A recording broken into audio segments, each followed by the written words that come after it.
सभी साथियों का स्वागत है हमारे YouTube channel MK stitching point में। बात करेंगे 6800 धरने को लेकर के महत्वपूर्ण अपडेट। आज एससीईआरटी पर जो है धरना प्रदर्शन स्टार्ट हो गया है और अपने हक और अपनी जो है आरक्षण बचाने की जो कवायद है उसको लेकर के महत्वपूर्ण धरना प्रदर्शन जारी है। और जितने भी हमारे साथी जो अभी तक इसमें सम्मिलित नहीं हो सके हैं जरूर सम्मिलित हों, क्योंकि अगर आरक्षण बचाना है तो आप सभी लोगों को यहाँ पर सम्मिलित होना पड़ेगा।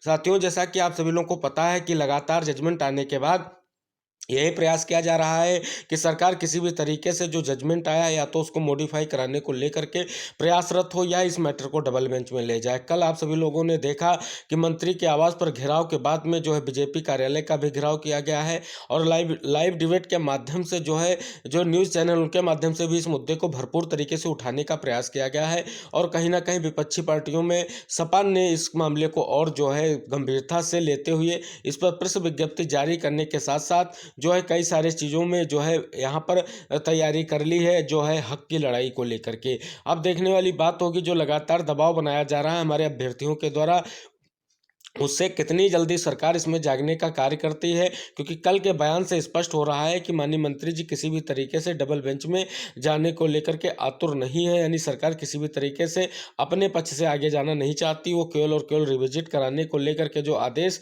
हाई कोर्ट की तरफ से दिया गया है वो कहीं ना कहीं एक अवहेलना मात्र है, उसको लेकर के जो है चीज़ें स्पष्ट की गई हैं। तो माननीय मंत्री जी का जो गैर जिम्मेदाराना बयान है वो क्या कहता, आज एससीईआरटी पर जो होने वाला प्रदर्शन है वो स्पष्ट करेगा कि बेसिक विभाग के अधिकारियों की या परिषद के अधिकारियों की आगे की मंशा क्या है, स्पेशली 68 चयन सूची जो रद्द की गई है उसको लेकर के। क्या जो है माननीय मंत्री जी ने इसके बाद में जो कल मीटिंग हुई थी माननीय मुख्यमंत्री जी के साथ, उसके बाद में विभागीय जो रुख है उसका क्या स्पष्ट होता नजर आ रहा है वो आज के एनसीईआरटी धरने से स्पष्ट हो जाएगा अगर अधिकारियों के द्वारा कोई मुलाकात की जाती है। प्रदर्शन स्टार्ट हो चुका है। जो भी साथी अभी तक हमारे इस प्रदर्शन में सम्मिलित नहीं हो चुके हैं, हमारे ओबीसी एससी वर्ग के समाज के सभी साथी इसमें सम्मिलित जरूर हों। कहीं ना कहीं वो 6800 चयन सूची से नहीं भी जुड़े हैं तब भी वो उसमें सम्मिलित हों, क्योंकि यहाँ पर मामला चल रहा है आरक्षण बचाने को लेकर के। क्योंकि नियमावली के विपरीत जो यहाँ पर आर्डर आया है उसको बचाना है, वरना भविष्य के भर्तियों में कहीं भी तरीके से आरक्षण जो है विसंगति का मामला जो होगा उसे न्याय संगत नहीं कर पाएंगे। तो सभी साथी जरूर इस आरक्षण बचाने की जो मुहिम स्टार्ट की गई है साथियों के द्वारा उसमें सम्मिलित हों और अपने आरक्षण बचाने का प्रयास जरूर करें। तो जैसा कि आप सभी लोगों को हमने अवगत कराया कि एससीईआरटी पर जो है आपका स्टार्ट हो चुका है धरना प्रदर्शन।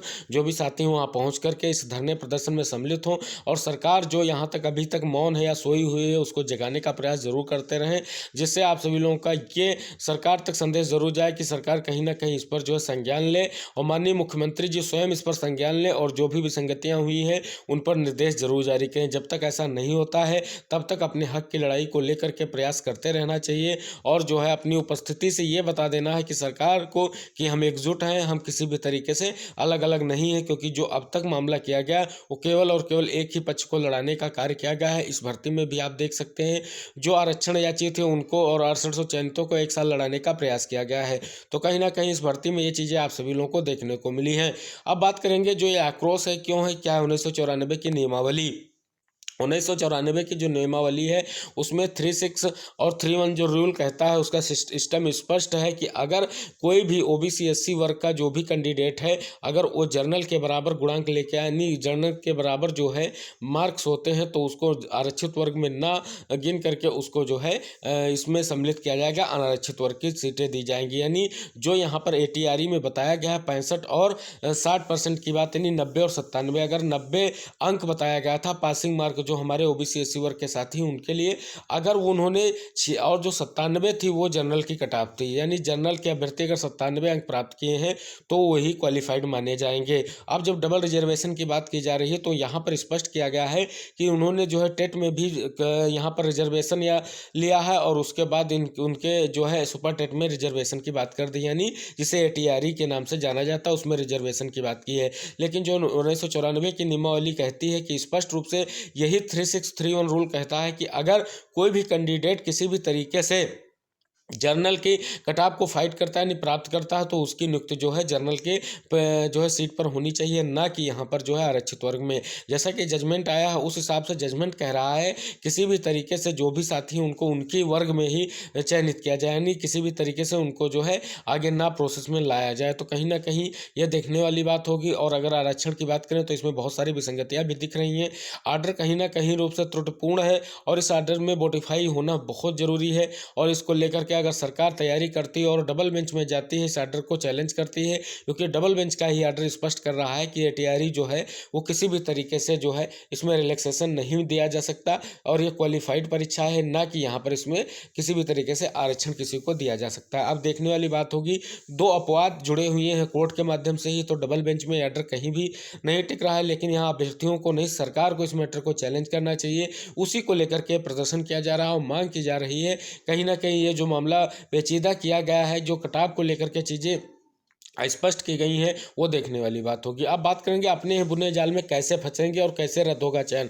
जो जनरल कैटेगरी के साथी यहाँ पर खुशियाँ मना रहे हैं कि नहीं, हमको ये होने वाला है। अगर फाइल रिविजिट हुई तो जो 67.11 के नीचे जिनको दिया गया पासिंग मार्क करके जिनको लिया गया है, उनके लिए बहुत बड़ी दिक्कतें पैदा होंगी और उनका चयन अब रद्द बिल्कुल हो जाएगा।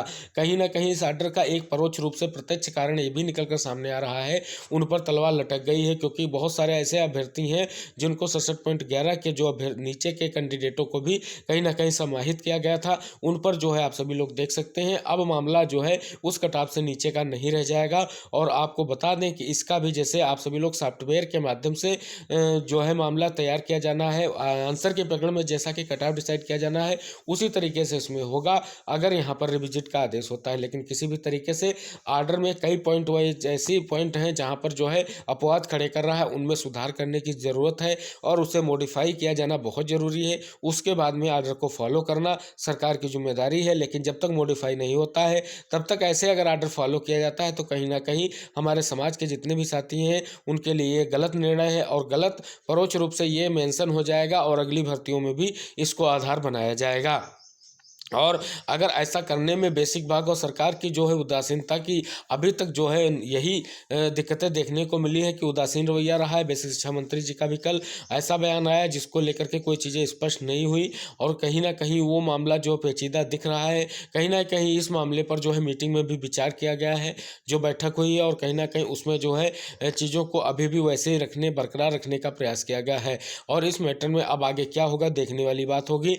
आज जो अब मामला चल रहा है ये यहाँ तक मामला पहुँचा है केवल और केवल बेसिक विभाग और सरकार के उदासीन रवैये के कारण, क्योंकि बेसिक विभाग व सरकार के जितने भी अधिकारी हैं समय जब उनसे बात की गई तो उन्होंने मामले को कोर्ट के विचाराधीन कहकर आगे की कार्रवाई को लेकर के कोई स्पष्टता नहीं जाहिर की थी। इसी के कारण ये नतीजा सामने निकल कर आया गया कि आज हक की लड़ाई के लिए हमारे जितने भी साथी हैं वो रोड आपको सड़कों पर नजर आ रहे हैं और कहीं ना कहीं उनके लिए कुछ नहीं किया जा रहा है। तो आज का जो धरना है क्या कुछ महत्वपूर्ण खबर लेके आएगा, क्या कुछ अधिकारियों के माध्यम से जानकारी दी जाएगी, क्या कुछ रहेगा, जैसे कुछ अपडेट आता है हम वीडियो के माध्यम से आपको जरूर अवगत कराएंगे। इसके लिए आपको छोटा सा कार्य करना है, चैनल को सब्सक्राइब कर लेना है और वीडियो को लाइक शेयर करना है। जितने भी अपने साथी उनको और साथियों वीडियो को अंत तक जरूर देखिएगा।